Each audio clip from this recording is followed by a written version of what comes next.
Memorial Blood Centers put out an urgent call for blood donors after the hurricanes down south.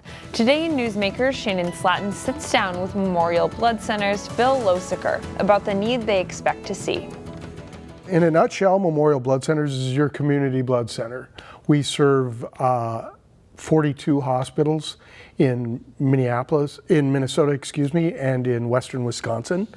We provide blood products to those hospitals so that they can in turn serve patients in need.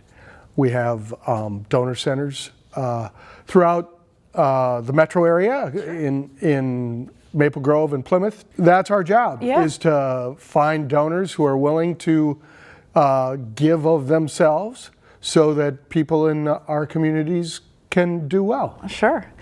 And how are donations going right now? What are you guys seeing? It's an everyday thing. People in Minnesota are very generous, and people step up to donate. Nationwide, only about 3% of the population donates blood, so we work real hard to try to increase that number, and also to get those 3% to come in, frequently, because they have experience with it. Not frequently, but as often as they can. Right, as often as they can. We've had an active hurricane season. We've heard a lot about natural disasters. How does that factor into the need, or how much you guys need to collect? Well, I think it's a question of preparedness. The natural disasters that are happening in conjunction with the hurricanes in the southeastern part of the U.S. Seem far away. Today's a gorgeous day in the Twin Cities.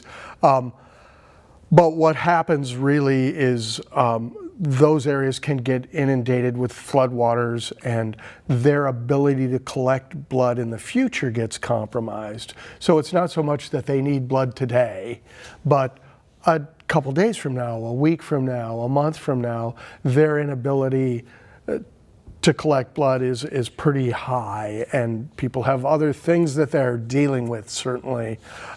So we stand ready, as do other blood centers around the country, to provide products to those areas. Now, for someone who's never donated before, what are they looking at when they come in? How long will that take, and what's the process? It'll take less than an hour. Interview, a little mini physical, and then donation itself. Basic requirements are you have to be 16 years of age and weigh 110 pounds and be well and healthy. Many people fit those parameters. Sure. It's painless, it's easy, it's convenient. We want to make sure that people have an excellent experience donating blood, because then they tend to come back. Which is important. It is. Find out more information on your website. Tell us what that is really quickly. Our website is mbc.org, mbc.org. All right, we got it. Phil Losacker with Memorial Blood Centers, thank you for being here. Thanks very much, Shannon. Find more local news stories at ccxmedia.org and follow us on social media.